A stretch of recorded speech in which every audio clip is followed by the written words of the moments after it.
Hi friends, the mummy ఈ series మనం ఎంతగానో ఇష్టపడే సిరీస్. ఆఫ్రికాలో పిరమిడ్స్, గుర్రాలు, వేటలు, పురుగులు, పుట్రలు, దాన్ని ఛేదించడం కోసం హీరో హీరోయిన్లు విలన్ వెంటపడడం, ఇలాంటివన్నీ చూసాం. కానీ ఈ లీ క్రోనిన్స్ మమ్మీ మాత్రం కొంచెం డిఫరెంట్. ఎగ్జార్సిస్ట్ సినిమాలో చేతబడి చేసిన అమ్మాయిలాగా ఒక క్యారెక్టర్ని పెట్టి కేవలం మమ్మీలో ఉన్న తొట్టిని మాత్రం ఇందులో వాడుకొని తీసిన సినిమా ఇది. ఈ సినిమా ఎలా ఉందో ఇప్పుడు చూద్దాం. ఈ కథ చార్లీ లారిసా కనపడకుండా పోయిన వాళ్ళ కూతురిది. తిరిగి వచ్చిన వాళ్ళ కూతురు ఒక ప్రేతంలో వస్తుంది. ఆ అమ్మాయిని కాపాడుకోవడం కోసం చార్లీ ఏం చేశాడు, ఎంతకు తెగించాడు అన్నదే మిగిలిన కథ. లీ క్రోనిన్ ఈ సినిమాని చాలా భయంకరంగా తీసాడని చెప్పొచ్చు. ఇది అందరికీ నచ్చే సినిమా అయితే కాదు. విజువల్ ఎఫెక్ట్స్ కానీ కొన్ని స్పెషల్ ఎఫెక్ట్స్ అయితే వికారం తెప్పిస్తాయి. భయంకరమైన హర్రర్ ఏం లేదు, కానీ చూసేటప్పుడు మాత్రం వికారం పుట్టించే సీన్లు ఉంటాయి.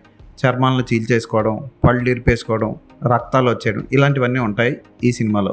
అసహ్యకరమైన సన్నివేశాలని చూడగలిగే ఓపిక ఉంటే ఫ్యామిలీతో చూడొచ్చు, లేకపోతే లేదు. జాక్ రెయినర్, లయా కోస్టా తమ పాత్రలకు న్యాయం చేశారు.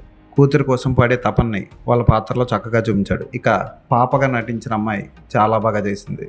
ఆ అమ్మాయికి చేసిన మేకప్ ఎఫెక్ట్స్ని మెచ్చుకోవచ్చు. అద్భుతమైన విజువల్ ఎఫెక్ట్స్ ఉన్నాయి. అసలు అది రియలా, నిజంగా జరుగుతుందా అన్న ఫీలింగ్ కలిగిస్తుంది మనకి.